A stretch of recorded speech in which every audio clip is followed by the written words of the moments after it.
Production and distribution of City Club forums on IdeaStream are made possible by the generous support of PNC, the Chautauqua Institution, the Cleveland Clinic, and the United Black Fund of Greater Cleveland, Incorporated.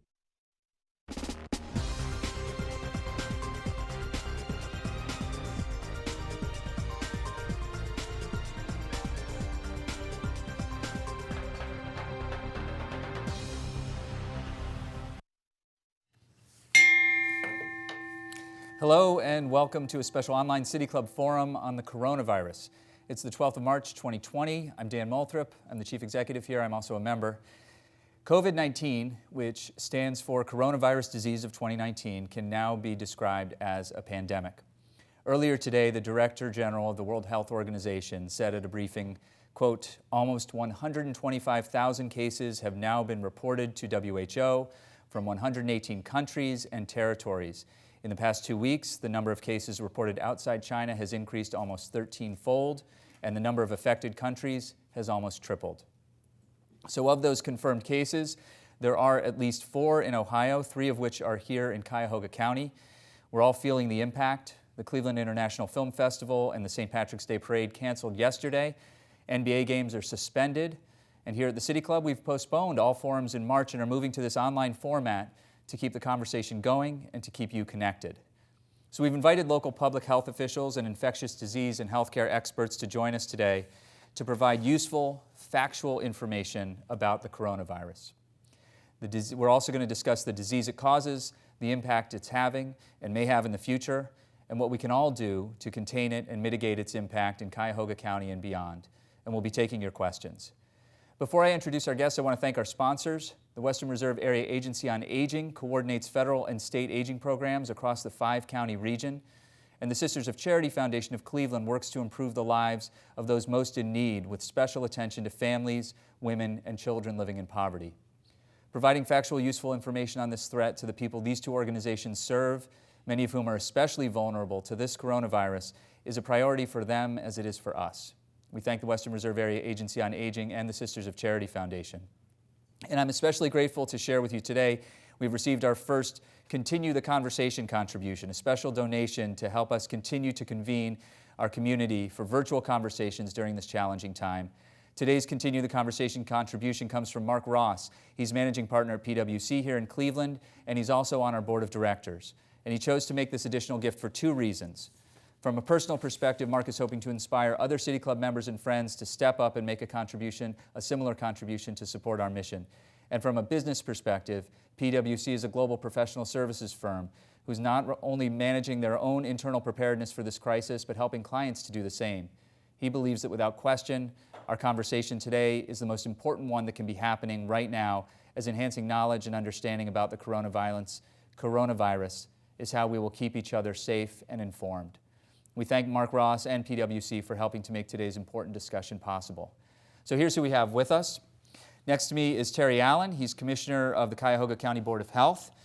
Next, Meryl Gordon of the City of Cleveland. She's the Director of Public Health there. And we have 2 physicians from Metro Health. Dr. Brooke Watts is Chief Quality Officer, and Dr. Akram Boutros is CEO of Metro Health. I want to thank all of you for joining us today. Dr. Watts, I want to start with you. One of the things that is on everybody's mind are what exactly are the symptoms? There's been a lot of information, and so I'd just like to ask you, what are the symptoms people should look out for? Thank you, and thanks for having us. I really appreciate the chance to have the opportunity to talk about this with the community. We know everyone is really a little bit unnerved, as we all are, but the reality is that COVID-19 is a virus. And viruses behave in predictably unpredictable ways. So the symptoms of COVID-19 or coronavirus are very similar to those of other viruses like the flu that we would think of. So what is the number one? Fever, right? And usually when we think of fever, we think of greater than 100.4 on your home thermometer. Fever is the most common symptom of symptomatic viruses, both flu and COVID-19. Respiratory symptoms, particularly lower respiratory symptoms such as cough, are also common, but fever is number 1. Okay, and I understand that what I learned the other day is that it doesn't really present like a cold, like with the sniffles and a lot of sneezing, but more like a dry cough and a really bad fever. It's really tough to get very specific about symptoms because viral symptoms are by nature somewhat non-specific. You know, this is the time of year when we all have a lot of different kinds of colds, and there's a lot of cold viruses going around. So in general, you're right. When we think of things that are more like sniffles, the usual kind of upper respiratory, that isn't exactly what we're generally thinking about. It's almost like the distinction in my mind between what we would call a cold and what we really know is the flu.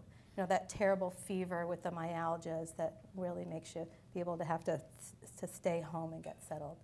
It's tough because the language we use around these things are often very confusing for people of what the different kinds of viruses are. Meryl. Or could you just explain a difference between upper and lower respiratory, if you mentioned that? Sure. So usually, and again, these are broad generalizations, but in general, upper respiratory is something that we more think of as a sore throat, a real stuffy nose, that kind of horrible feeling of your head being full and very snotty. Love it when the kids have that. I'm sure we all do.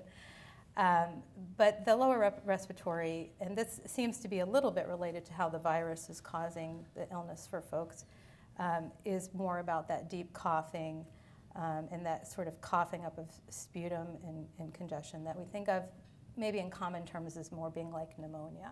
Mm-hmm. And again, I worry a little bit that we're nuancing these in ways that you know, are broad generalizations. Mm-hmm. But ultimately, I think it's important for people to understand that there are a lot of colds out there right now, and we expect that. That's the time of year. So not every cold is coronavirus. In fact, most colds are not coronavirus or COVID-19. But with fever and those terrible, terrible symptoms that make you feel like you want to stay home, those myalgias, still most commonly would be flu. Myalgia means what? I'm sorry. That's a good question. Thank you. If you had them, you know. So it would be those terrible body aches that makes you feel like you don't want to get off the couch. Okay. Okay? Okay. And if somebody's experiencing that, what do they do? Sure. Not get off the couch or go try and find a test? What do they do? Right. These are good questions, and I think for all of us, this is evolving truthfully by the day. And I think when we're having these conversations right now, an important thing for folks to understand is that our understanding, our knowledge, and our recommendations are changing by the day. And it's not, it's because we are working, all of us, in the medical community and public health, to try to be as open and transparent and as rapidly evolving as possible, right? Okay, so everything we learn is changing what we do. And I have a feeling that sometimes it feels very, very confusing to folks because it seems like things are changing by the day, but they're changing by the day because they should. Right. And I would worry if they weren't. So right now, we, in general, and I speak for what I know at this moment, for people who are just feeling poorly or who get a fever, who are feeling like they have the flu, my advice would be stay home. I'm going to look at my public health colleagues and my boss and see if they're all nodding. Everybody's nodding. So I would say this. Dr. Boutros, go ahead. Yeah, so if you think about, you want to contain a spread of the disease. So the way you want to do that is to limit contact. So if you're not short of breath, where you feel like you need some help or immediate attention, and you can weather a bad cold, or you can weather the flu at home, that's what you should be doing. You also should be isolating yourself from the rest of your family, right? That's one of those things, is that you're doing your family a favor by making sure that you're quarantined to the place, to your home and to your bedroom, let's say. The other thing is that other people need to help you, right? We need to provide you with the food, the medicine, everything that you need so you're not going outside. And the Red Cross is working on that right now, and where other organizations are making sure that people if the number of quarantined individual increases, that we're able to provide that. And that is done through the Office of Emergency Management. And the other thing I would say to you is that before you go see your doctor, before you go to the emergency room, if you need help, pick up the phone, let us know you're coming. Because if we're prepared to know you're coming, we will make sure that you have all the necessary protection, and we have all the necessary protection to limit the disease. Pick up the phone and call whom? So you can, if you're going to your doctor, you pick up the phone and call your doctor and say, here's how I feel, can I come in? And if they say, please come in, or go to this center, or go to another center, they will give you the advice. But if you need medical attention, right? Even if you call EMS to pick you up, you have to tell them what is going on. So they're properly protected, you're properly protected. All of the hospitals working with the departments of health are developing what is also known as drive-through testing, right? Mm-hmm. It's not up yet, but we're all working through it. It will be up very soon, so that people don't even have to get out of their car. We will be able to do the testing. They can stay in their car, and we will be able to inform them if they have it or not. Because ultimately, the most important thing about that visit, whether it's a drive-through test or an actual visit in a physician's office, is getting the test and confirming whether or not it's coronavirus, which can help you determine the medicines you take and so forth. But there's no cure except rest and pushing through. Correct, doctor? Right. So we know that, that from what we know now, 80% of the cases are very mild. And truly for those folks, you're not going to even need to call your doctor. Mm-hmm. You're going to be sick, you're going to feel a little lousy, you're going to stay home. Number one thing is stay home. If you're sick, stay home, right? Sick, stay home. Let me just interrupt real quick. That means that while there are 4 or 5 confirmed cases in Ohio right now, there are likely many, many more cases in Ohio right now that we just have not confirmed via test and may never confirm. I'd ask my public health colleagues to. Yeah, I think that's the conventional wisdom, is that as you seek, you will find. And so as we're standing up tests, first at the State Health Department, now with private labs, and as you'll hear from our medical colleagues within systems, the speed at which tests results come back and the availability of tests will expand over time. And so as we look, we do expect that we will find more cases. So I want you to think about this. The epicenter of this is Wuhan, China. Okay, 11 million people in Wuhan. Okay, the last number I have is there are 81,000 cases in Wuhan, China that have been confirmed, right? These are either diagnostic because they have the constellation of symptoms and we said that they have it, we didn't even do a test, or that they actually did a test and confirmed that they have it.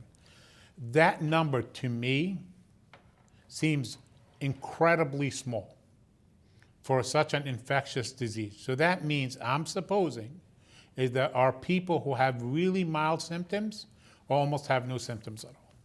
So if that was to be true, right? If that was to be true, then there are a lot more cases around than we know of. Okay. Right? And the only way you'll find them is if you test the population in general. And there's absolutely no reason to do that. And so an example would be in 2002, some of you remember that West Nile virus sort of moved across the country. It was a mosquito-borne disease. And so in that context, we saw it move rapidly from one coast to the next. Afterwards, we worked with Case Western Reserve University and did a sero survey. Basically, we took random samples in the community and we took blood tests. We found evidence that it was widespread in the community because people had antibodies to West Nile virus. I would expect that perhaps a year from now or somewhere in that time frame that we will see a sense of what that community burden is sort of down the road, but we'll know it's probably fairly widespread. You know, there's an unbelievable good news here. If you look again at the epicenter for where this has been going, new cases that were being reported were, 400. There was one day they reported 1,300 new cases, right? Then it went down to 200. Then it went down to 100. Then it went down to 80. Today it's 18. So it keeps going down. So the measures that we're all taking very aggressively here, and we're advising people to do, and we're happy to talk about that and all those things, they work. If they work in Wuhan, China, they will work in Cleveland, Ohio. It's just that simple. Meryl Gordon, in Cleveland, Ohio, in the city of Cleveland, Ohio, where you were Director of Public Health. There's a lot of confusion about social distancing and what it actually means. We asked our community on Facebook and Twitter, and by the way, I should say that if you want to text a question to our conversation here, and we'll work it in, You can text to 330-541-5794. I'll say it again, 330-541-5794. And our team will work it into the program. Will feed it to me at some point. But we've gotten a few questions from people in the community about what exactly social distancing means and at what point should they start implementing a different level of social distancing if they're feeling sick. But talk about what it means, first of all. Well, social distancing is sort of that rational thought of, if you're sick, I don't want to be sitting a foot and a half away from my colleague here, Terry Allen, right? Yeah. So even on a good day. I was going to say, on your best day. No. We've really actually, Terry and I, we go way back, and this has really been a partnership. I think that, if I could take 1 second to both thank you for putting this on, thank you for your viewing audience, and really appreciate our opportunity to talk with you about this. But the Cleveland Department of Public Health and the Cuyahoga County Board of Health, we are working so closely, and really appreciate your staff and my staff really working together on all of this and responding and keeping up with all of the guidance. But the social distancing is really that. It is the whole idea, and what we know is that the droplets that can convey and transmit this virus can travel approximately 3 feet or so, should you sneeze or speak and and spew perhaps some droplets. So keeping at least that, 3 to 5 feet, sometimes a little bit more if you are feeling ill. This is why mass gatherings are such a concern, and why so many have been canceled, is the whole idea of so many people in such close quarters together, and that ability to transmit this with one sneeze, right, or some human interaction. So we're really trying to convey as much as possible some common sense, consistent messaging about, as Dr. Watts mentioned, if you feel ill, please stay home. Do not come to work, do not come into close quarters with others and perhaps infect them. Don't even go to the supermarket, right? Yes. Let someone else do it for you. It's not worth it for you, for your family, or anyone else. And for those of us who are, have older family members who were sort of responsible for in one fashion or another, should we be offering to go to the store on their behalf if we're feeling well? Absolutely. Okay. So the elderly population has the highest mortality rate right now, and those especially with chronic diseases and are older. So if they, I have a 96-year-old dad and a 92-year-old mother. They are self-quarantined because it is much easier for them to have other people bring things for them. So they're not quarantined because they're feeling ill or anything like that, but sort of because if they get the virus, they're going to have a high mortality rate. Okay.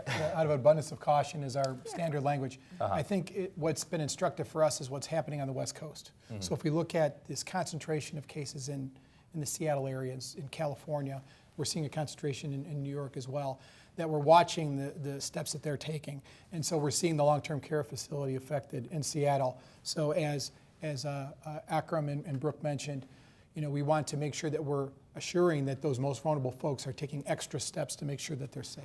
Just to remind you, that's Terry Allen. He's the Commissioner of Cuyahoga County Board of Health. Merrill Gordon of the City of Cleveland, the Director of Public Health there, is with us as well. And from Metro Health, Dr. Brooke Watts and Dr. Akram Boutros are both with us. We touched on self-quarantine. But not exactly on when people should self-quarantine. And we've said it a little bit, but what if after today, one of you, heaven forbid, is diagnosed or just starts feeling ill? I'm going to be working from home. You're going to be working, and then immediately all of us should then be self-quarantining? No, you're talking about contact. Yeah. So that's really their thing. You should. So Terry Allen, what should, if Dr. Boutros is sick tomorrow, what should I do? Okay, so if I am Dr. Boutros' son, I'm a direct contact of him. If he is a documented case, then I need to self-quarantine. But you run into him occasionally in events like this. You, a contact of a contact, that would be you, should not self-quarantine unless I'm sick, you see. So that's sort of how this rolls. You find evidence of transmission elsewhere from a wider spread, but you don't go too deep in terms of tracking people. It's those direct first ring contacts. And I'll also say too, so this Meryl is the Gordon. work of public health. So if Dr. Boutros did get, was determined to be a confirmed case, the contact tracing that public health is doing is he would reveal that he sat on this panel and was 1 foot away from Dr. Watts, 2 feet away from me, 3 Right. feet away from Terry, and 4 feet away from you. And we would start doing all of that contact tracing and making sure that individuals are contacted and taking precautionary But measures. let's just be clear. If I don't feel well, it doesn't mean I have coronavirus. It means I am going to work from home. And should I develop symptoms of coronavirus, right? So at Metro Health, if we send you home or you go home because you're not feeling well, you have to check in with our employee health department every day. You have to send us an email, you have to talk to us, say, here are my symptoms, here's how I'm doing. Because as the symptoms elevate and there's higher risk, we may come out to you and do a test on you, right? But just because I'm not feeling well doesn't mean they're gonna start doing contact tracing, because I could have a cold. Confirmed case. There's so Dr. many other Watts. things, I mean, think about it, strep throat, other kinds of colds we've talked about, flu still. So again, just because you don't feel well does not mean you're coronavirus or COVID-19. But it reiterates this point that we should all think about during flu season anyway, is if we're not feeling well, Right. we need to stay home. And if you would, as Dr. Boutros said, to develop symptoms, for example, hospitalization that for undiagnosed respiratory disease that prompted screening, that changes the path into our public health colleagues. If it's okay, I would like to go back quickly to the vulnerable populations. Yes. One of the things that's evolved over the week that I think might be important for the community to know about is we, along with others, based on guidelines coming from a variety of different agencies, are being very, very strict about visitation to nursing homes. And this comes out of what we've seen on the West Coast and others. And I know this is really hard for families, but we know, as Dr. Boutros said, that our most vulnerable are elderly and chronic disease. So, we're asking families to truthfully not visit their family members in nursing homes at this time, irregardless of whether they're sick or not. Right. We're facilitating a lot of different ways to communicate. We're all going to get a lot better about FaceTime, but I think this is really important given the vulnerability. Yeah, Terry Allen, go ahead. I want to make a point here. I think that's very relevant. So we've seen Governor Dewine take some steps around this idea of social distancing and trying to provide some guidelines. So from a public health standpoint, and the way that the City Club is leading with sound public health practice with this virtual forum, so has the state. So the governor has taken steps around gatherings, around public at sporting events, around guidance for nursing homes. So what he's doing is leading, he's giving the local communities tools to use to try to reduce the spread of the virus, to break that chain of transmission. So one of the questions that was asked, we collected some of these earlier, as I mentioned, and I'll just mention again, the phone number if you want to text a question is 330-541-5794, 330-541-5794 if you'd like to text a question to us. It has to do with vulnerable populations and populations that don't seem so vulnerable. Children seem to be faring very well, surprisingly well in all of this. Emily asked, it sounds like social distancing is key to combating this, but does the fact that my child is still going to school defeat the purpose?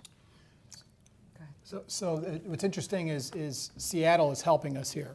So we're watching their decision making on how they're using these mitigation strategies, things like social distancing, remote work, mass gatherings.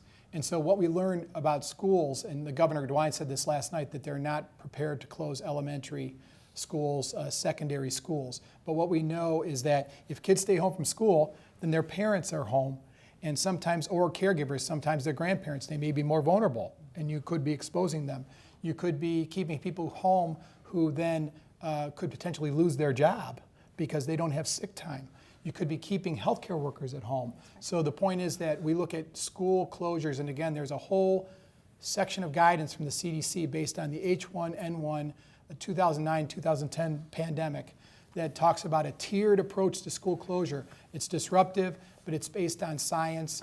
And so right now it's just a tool in the kit, but we haven't gone there yet and hope we don't have to. Can I talk about work for a Dr. second? Boutros, yes. Because I will tell you, the thing that I have gotten the most calls for from other CEOs and the like is about workplace. Is about health. Workplace. What are you doing? And I'm not going to talk about public health. I'm going to talk about what Metro Health is doing. Okay. We have identified individuals, or identifying all individuals who can work from home that will not be disruptive to the organization at all. Our first phase is, I think, as of Monday, we will ask anybody who wishes to stay home and work from home to do that. That should reduce the number of people who are coming to Metro Health. The next phase of escalation is that we will ask everyone who can work from home to work from home. And the last phase of escalation for us is that we will only have those are necessary for the continuity and safety for patients in the facilities. So plumbers, for example, and I talked about this, may actually be stationed outside the facility, maybe in their home with the ability to come in very, very quickly to us, right? So that's the three phases of remote work. Those who can work from home and want to work from home should work from home. Those who there's no problem with the organization from working from home, the organization can make a decision. We don't want anybody to be here, so this is an easy one. And the last one is when you have only the absolute necessary individuals for continuity of service. Meryl. Meryl Gordon, Dan, go ahead. The whole notion of a continuity of operations plan and having businesses, organizations really think about this. This started coming out weeks ago of thinking if you can have non-essential employees work from home, the whole idea of looking at your whole space and where people work and how in close confines, what does that mean? We're seeing a lot of places really ramp up their sanitation of commonly touch surfaces and those kinds of measures. I hope everybody in your viewing audience has heard the mantra of wash your hands with soap and water for 20 seconds. There might recommend a contest of who has the most creative jingle to recite to take up those 20 seconds.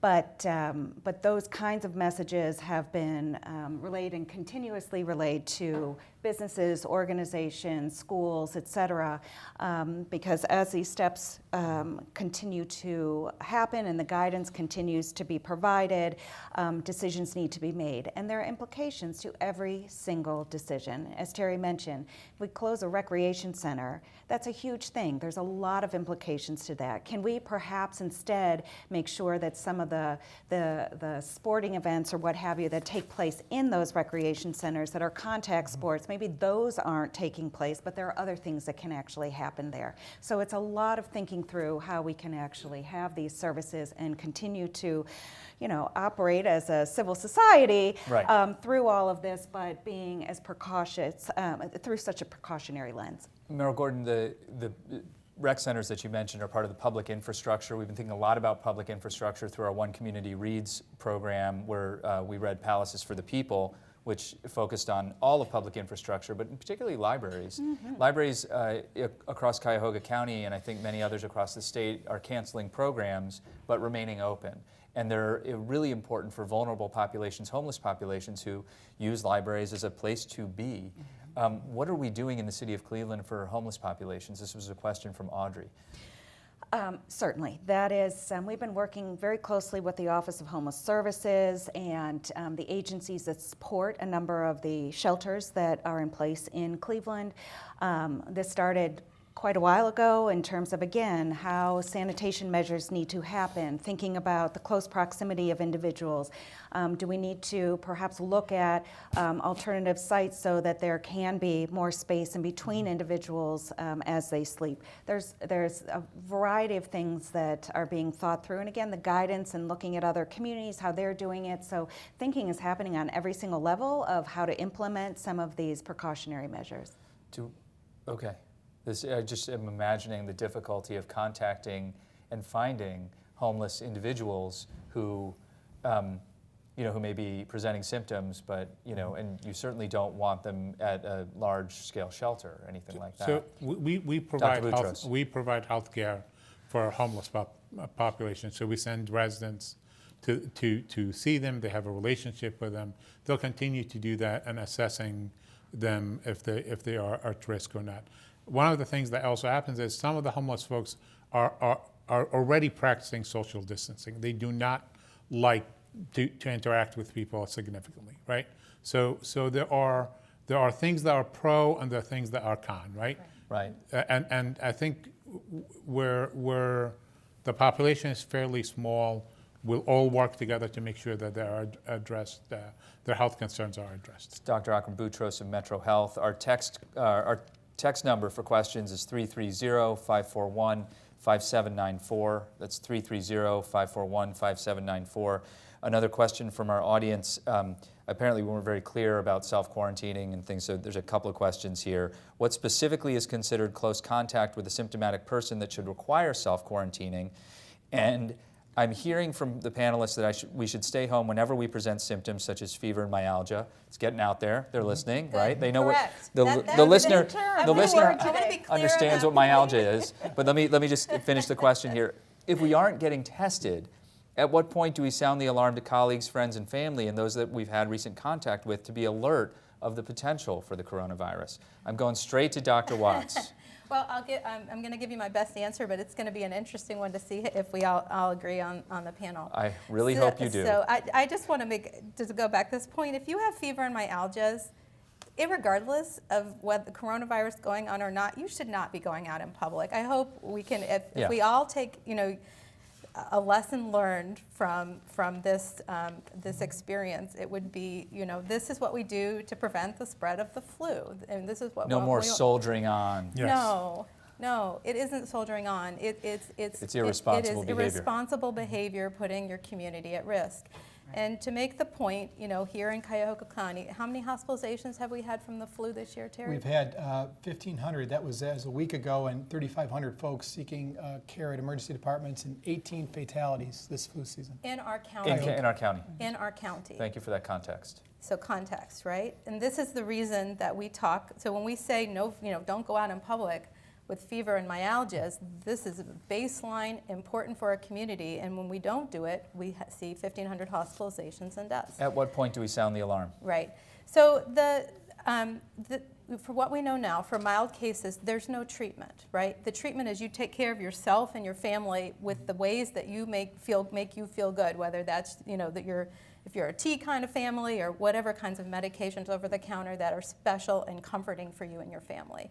So for me right now, because we need to lower the risk for our population and exposure, and we don't have a treatment, mild cases, truthfully, mild cases are self-care at quarantine at home.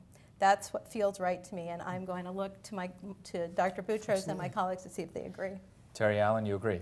Absolutely. Yes. So there's no reason there's there's no agreement there. reason to tell anyone that they should check themselves Or because quarantine themselves. if they develop symptoms, they should quarantine themselves. You Okay. telling them, hey, maybe in the next 3 days you may develop symptoms, all it does is create anxiety. And let me just be clear about this, okay? Thank you. People are unbelievably anxious. okay? Yes. Unrealistically with anxious this guy. about this. So you have extraordinary professionals at the city, at the county, at all the health system. We are prepared for this. We will handle this. We will, in my view, we're not going to have mass pandemic around here. If Wuhan can do it, we can do it. We need people to just follow our advice. Recommended guidelines. Stop things like purchasing masks, right? Toilet paper that is like to no end. It's becoming like gold, right? Why? That is the I have no idea. But let me just explain tell something us. to you. People think Maybe your these, people can. these old wives' tales and some of these things are protective, and they're just the opposite. You wearing a mask is most likely will have you touch your face, which we do not want you to touch anything above your chin. We don't want you touching your face. So if you put a mask on and you don't need a mask on, you're more likely to get virus. If you start taking zinc because you think somehow it's prophylaxis, you tend to do more risky things. It's a false sense of security. False sense of security. Terry Allen, The go one ahead. thing I'll add is that, Akram talked about public health and health systems working together.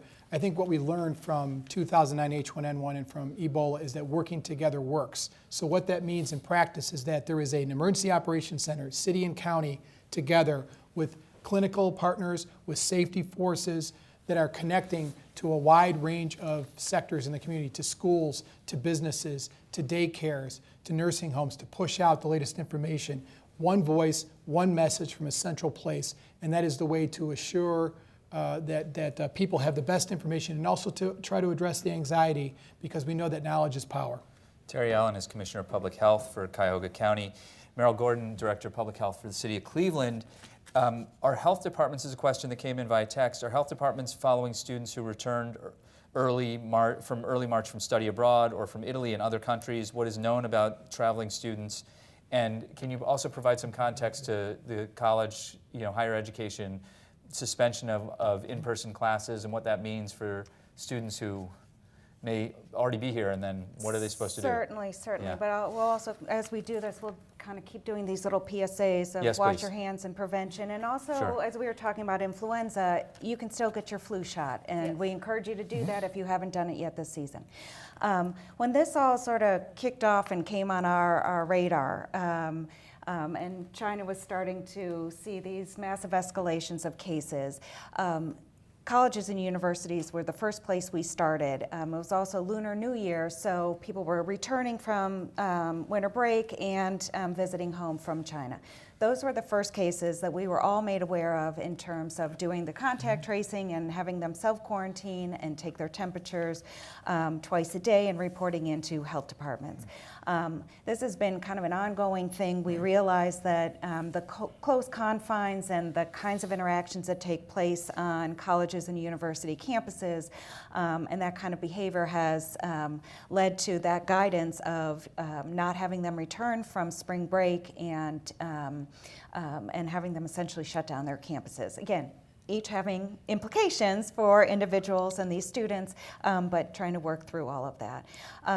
But we are tracing travelers still, the individuals who are coming to our attention. It was really amazing to see how all of the plans and everything that had been learned from every single incident for the last decades of public health really came into play. Health departments were made aware of these travelers in a way that was based on the feds and then all of that information trickling down to health departments to do that kind of work in terms of contact tracing. The one thing I will say is that viruses, and our good doctors know this, that they do not discriminate. So we've heard stories, even we were together at the city council hearing this morning, and this stigmatization that's happening. And people trying to sort of reach out and make decisions about who they think is at risk. Viruses move through communities. They don't choose and pick and choose. So we need to really check that if we see it and be aware of it and recognize that it's not based on science or fact.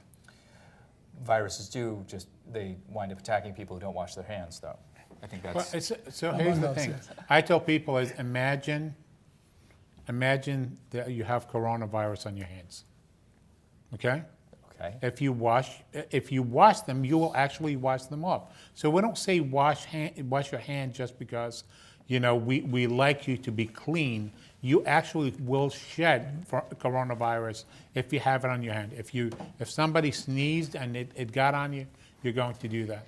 And I also want to make a very big difference between droplets, what we talk about here, and air transmission, right? We do not believe this has any air transmission. Tuberculosis is air transmitted. You and I sitting in the room this far away from each other, breathing the same air, TB can pass that way. This is about 6 feet is what coronavirus we're concerned Right, about. so if I sneeze and you're this far away from me and I have coronavirus, the likelihood you will not get it. You know what's the best likelihood you're not going to get it? If you go and wash your hands, okay? So if I sneeze and you're around, go wash your hands and you'll be fine. And, to add to this is, so we talked a little bit about the masks. On my way here, I think I saw about 4 people with masks, some of them below the nose, right? One, so it's a false sense of security, I believe, and people wearing gloves, the surgical gloves. You touching things on your face, even with surgical gloves, is going to transmit these droplets. These are not helpful. These are not helpful. Okay. So, but you're saying I should wash my hands, is what I think I'm hearing you say. All the time. All Did the we time. mention you should Wash your hands. Okay, there's another question that came in via text. Our text number for questions is 330-541-5794. Domestic travel. What are the risks of traveling domestically by car?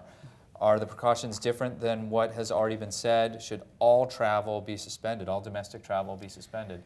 Terry Allen. Yeah, that's currently not indicated by CDC. There is up-to-the-minute travel guidance that is made available on their website. You can type in your destination and it will tell you whether it's an at-risk country and to make decisions about travel. There is no current indication around domestic travel.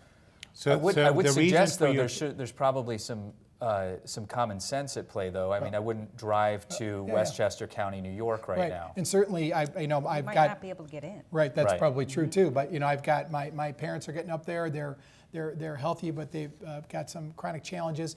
And they came back from Florida for a week with some friends, and they're staying put. It makes good sense. And I think that's just sound public health practice. But there's still some conferences that are not yet canceled. So if you mean domestic travels and you're going to be with 10,000 people, it's not a good idea. So what the purpose for travel is, so we instituted a policy about travel, not because we don't want anyone traveling, but because we want our staff here to be able to provide care for employees, right? So we don't want them in large, even in large gatherings, even in our county, right? If they can avoid it. What's a large gathering? What's the threshold for a gathering being a threat, Dr. Watts? We are making this up as we go, and it frankly depends a bit on the Please risk. tell me you're actually using evidence and informed decision making, I wish I not could. making it up. There's been some great conversations about what that means. It's been defined differently by different groups. And the truth is, and again, trying to be transparent, is we're trying to make good judgment. And for me, in my mental model, it's would I want my, a vulnerable family member in that environment, right? And if it's packed in like sardines, even if it's in an outdoor setting where someone could easily sneeze on you, to Dr. Boutros' point, that feels very uncomfortable to me. Does that make sense? It does, but it doesn't provide answer. guidance. It's like so churches are 50 people, they're 500 people. Right. At which point is a congregational gathering a problem? Right. So what I do know is that the science here is not exact because we're learning as we go. We do know that the state has been working on and plans to provide some additional guidance around mass gatherings. So as we go forward, more information will be made available. We're going to be learning from the West Coast, and people have to sometimes be patient. They have to make good decisions. If a bunch of seniors are going to be at an event, you might want to think twice about whether you want to hold it. I'll give you an example. Dr. Boutros. We have our instant command center. We have 60 people who are going to be gathering at 2 o'clock today to have that discussion. Okay, it's a very large room, larger than this room, right? Having 60 people in that room for a short period of time isn't a major issue for me, right? Having 200 people in the room that we're sitting in, where there are some significantly vulnerable population, and sitting for 3-4 hours, that is something absolutely I would avoid. So it's how much space you have between people, and how often, how long you're in contact with them, and also how diverse the group is. Right. So if the group is from England and China and Egypt and the West Coast and the East Coast and all that diversity actually creates more risk for us. So in our community today here, we don't have a lot of cases, right? We literally can count them on one hand, right? Today. So having people that you work with on a regular basis, 10 people in a room for a brief period isn't an issue. 1,000 people, in a room for 3 hours, absolutely a big issue. I want to circle back to vulnerable populations. Sherry asked this question: where can people access donations of over-the-counter meds to alleviate discomforts if they can't afford those meds? So we're working with Yeah, so Terry what Allen, I go would ahead. do, thank you. So what I would do is I would contact the Emergency Operations Center, and How do we contact the Emergency so Operations The number Center? is 216-443-5700. 216-443-5700. And what they're doing is they are assisting local folks to try to work on some of the messaging and identify the needs. Capacity, if things go really bad. There's been this question about ICU beds across the country and here in Ohio. Dr. Boutros, is this something people should worry about right now? You mean the public? The public. People like me need to worry about it. Yes. I think the public in general needs to trust us that we're doing what we need to do. I'll give you an example. Most people don't know this, but when we created our critical care pavilion, we created 82 beds, okay? We also have the special disease unit, the Ebola unit in that area. But each one of these rooms we built for capacity of 2 beds. So despite the fact they're single beds, if we have an emergency, we can go from 82 to 164 patients in the same exact locations. All we need is to make sure we have that staff. The Wuhan- Cleveland Clinic has its emergency plan. They understand how many people they can get. And by the way, we can reduce the number of populations who are in the hospital, right? We reduce elective procedures. For a while, we can increase the number of Capacity. patients. I hate to raise this, but you talked about Wuhan before, a city of 11 million Yeah. people. The state of Ohio has 11 million people. Yeah. You said something like 81,000 confirmed cases, Yep. or 87,000, I can't remember the number. Yep. That if we were at that level, would the state of Ohio have the capacity to handle that in terms of hospital space? We have a lot. So it didn't happen in one day, right? Right. So over the It's been 3 or 4 or 5 months. I Well, hate to be most of alarmist, those but these are the people were sorts of- not in the hospital, right? Okay. They were at home, they were Right. recovering at home, they had mild symptoms. About 80% of them had mild symptoms at home. So So And not remember- needing But I clinical also care. know, I also know that in China they were standing up mobile hospital units. we and need things like to that. learn more about that. So. Okay. And truthfully, remember, this is, if we do what we're saying, if we do good public health measures, you know, the giant surge that overwhelms the healthcare system should be mitigated. That's the whole point. And So in other words, what you're hoping for is people at the end of all of this to say, that wasn't so bad. What was everybody so worried about? that's exactly right. And if you do say that, that means we did it right, because it means we slowed it down. It isn't that we shouldn't have done everything we did. In fact, it's the evidence that we should have done everything So we did. 81,000 people as of today, 63,000 completely recovered. Okay. Okay, so was I the- mean, so the from Meryl's point of view, most of these people were tested positive, but literally didn't interact with the healthcare system on an inpatient level. Another question from our text line, which is 330-541-5794. We heard the Cleveland Clinic and other hospitals have developed coronavirus tests. What is the region's testing capacity? How many tests have local hospitals administered to date? And we mentioned drive-through testing. When will that happen? And will this all be? Will there be a cost to patients? And how is this all going to work? So I'll start on the front end of that, and our Okay. colleagues will take the back end, I think. So we have, started off with testing from the state health department on a very limited basis. They had initially 300 to 400 tests available in Columbus. And so those were made available, and now what we're seeing is that private labs, 2 private labs, LabCorp and Quest, are working with local hospital systems to stand up testing at facilities where they run those tests through their normal lab practices. And now what's happening next is that we will start seeing local hospital systems, and certainly Dr. Boutros can describe, local hospital systems are standing up their own internal capacity. So if you take a look at the Cleveland Clinic, and absolutely applaud them for getting that done. And This when was the- news that came out yesterday that Correct. they've got a rapid procedure, test. a rapid test, an 8-hour test as opposed to a 2 to 3 day test. Correct. So if you take a look at their test, which is fairly similar to University of Washington, which developed the test also, very similar test, I think, a couple of weeks ago. University of Washington has been able to go from 0 tests to 2,500 tests a day capacity in 2 weeks. By the end of this week, they think they're going to be up to 5,000 test capacity. At Metro Health, we're trying to get our confirmation testing done, and as soon as we're up, we hope to be about 500 test capacity.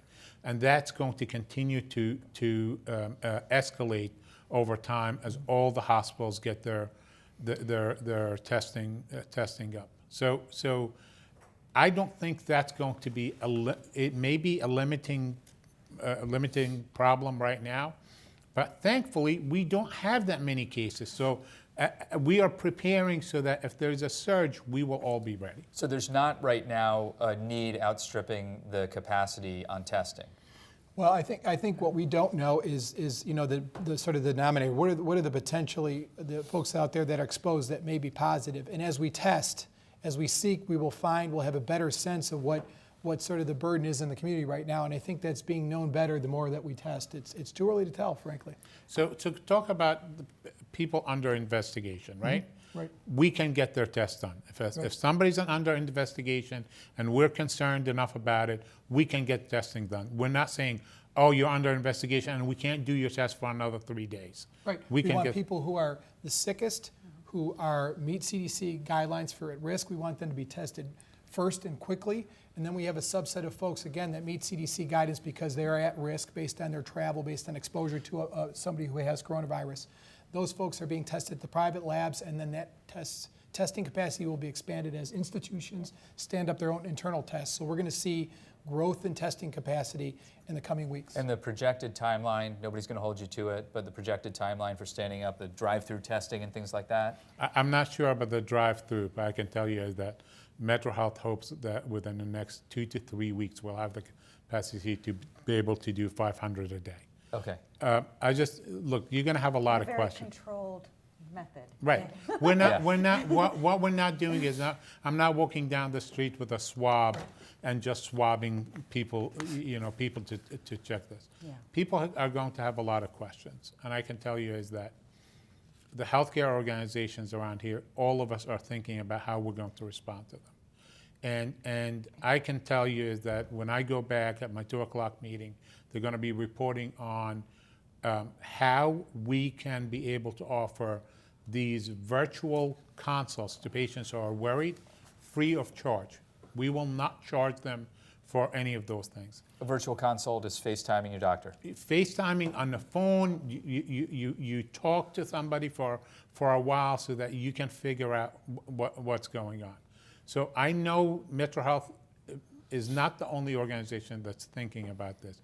We believe this is, from a healthcare perspective, this is what we owe the community, and we're going to do as much as we can so that people stay home and pick up the phone and call us and ask the questions, and we'll help direct them to the right resources. Dr. Boutros, thank you. Meryl Gordon, you wanted to get in. So I want just a couple things. I'm hearing your questions and your audience questions, which we really appreciate.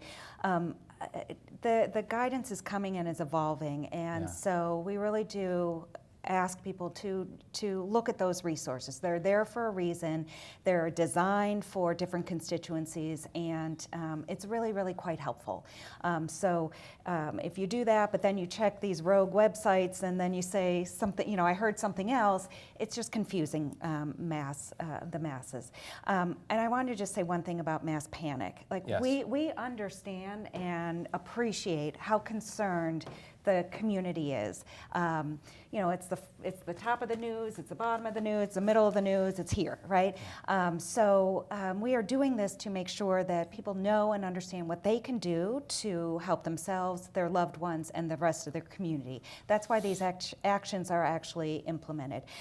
Mass hysteria is something that is altogether a whole other category that we are starting to see bits and pieces of. People walking into an organization saying, I have COVID-19 or I have coronavirus, and causing public scare. And so we really are, we're trying to give everybody and anybody as much information as possible. A lot of guidance of, should I cancel something? Should I do this? Wanting a yes or no answer. We're trying to provide that. A lot of times it is, please check the guidance, use some common sense. Canceling things is what people are doing, and we appreciate that, as that is the form to make sure that you're not interacting with people to potentially put them at risk. It seems as though canceling events is the one thing organizations like ours at least can do in the public's benefit, in the public's interest. Absolutely. Right. Terry, Best I'll source go of ahead. information is coronavirus.ohio.gov. That is the source where all this guidance that's being developed at the state level as it evolves is posted. Coronavirus.ohio.gov. We'll have a link on our website as well. So There's Dan, another question about other vulnerable populations. We've talked a lot about the elderly. What about people living with HIV? What about people individuals who are pregnant? What about, are there other vulnerable populations that should be taking the same self-isolation sort of precautions? Dr. Watts. Yeah, it's a great question. So we are focused on most of the mortality in China was focused on older populations. This is both an age risk, but also a chronic illness. So we think about patients with chronic lung disease, patients who are oxygen dependent, or have other sorts of chronic problems that put them at risk. And the mental model, again, that I use there is that if your health is such that if you were to get sick with the flu, you would be someone who would be very sick. That's the same kind of patient who is going to be vulnerable from coronavirus. The difference, and we talked about this a little earlier, is that we are not seeing coronavirus or COVID-19 in children. And there are a very minimal number of the cases so far. Other populations who are at risk, so you brought up folks with impaired immune systems. We are strongly encouraging all routine best practices for patients with immune systems. And the great news is for people who are undergoing chemotherapy and other sorts of things, they already have really good practices in place, in terms of infection prevention that are at their baseline. And all those things are the right things to continue to be doing to lower the risk of coronavirus. Okay. I think if I asked you all what's the one message you want people to take away, it's probably wash your hands and keep your distance. Is there anything more than that if there was only one thing that people remember from this moment? Don't be anxious. Get educated, because knowledge is power. Thank you, Terry. Agree. Meryl Gordon. I agree. Dr. Boutros, final thought. I would say to you, you said that you said that you canceled the forum because of this, right? Right. So you should cancel this forum at the peak of influenza season and do it virtually. I'm just trying to explain to you is that what applies here applies to influenza. We're going to have 40,000 people dead in the United States because of influenza every year, right? And we don't utilize the same precautions. We need to do that. I believe we're going to be developing a vaccine. I think it's going to happen quicker than everything else. I think we're going to actually begin testing some treatments very quickly. So I would say, as my colleagues saying, it's evolving. It's evolving in its spread, and it's also evolving in how we're going to take care of people. So trust the people who've been preparing for this all their lives. We are here to help you. None of us are running away. We're fully prepared for this. We work with each other, and we will help guide this community through this issue. We've done it in cholera, polio, TB, HIV. We're going to do it with COVID-19. Dr. Akram Boutros is the CEO of Metro Health. With us as well, Dr. Brooke Watts of Metro Health, Meryl Gordon, who's Director of Public Health for the City of Cleveland, and Terry Allen, Commissioner of Public Health for Cuyahoga County. We're going to wrap it up here, but we know that if we didn't get to, there's probably some questions we didn't get to, and we'd like to get answers to as many questions as we can. So we'll share your questions with our colleagues here in public health and post answers to our blog as soon as we can. You'll find that at cityclub.org. I want to thank our guests. And again, I want to thank our sponsors too, the Western Reserve Area Agency on Aging. They're at areaagingsolutions.org, and Sisters of Charity Foundation of Cleveland. They're at socfcleveland.org. Also thanks to City Club board member Mark Ross of PwC, who's inspiring all of us with his contribution to continue the conversation. If you're inspired and you'd like to join Mark in supporting conversations that help democracy thrive and keep our community healthy, find us online at cityclub.org. I'm Dan Moulthrop. Stay healthy, take care of yourself, take care of one another, be kind, and our forum is adjourned.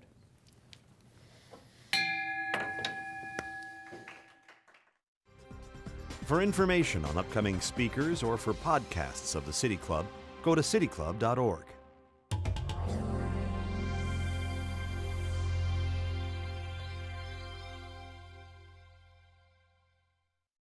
Production and distribution of City Club forums on IdeaStream are made possible by the generous support of PNC, the Chautauqua Institution, the Cleveland Clinic, and the United Black Fund of Greater Cleveland Incorporated.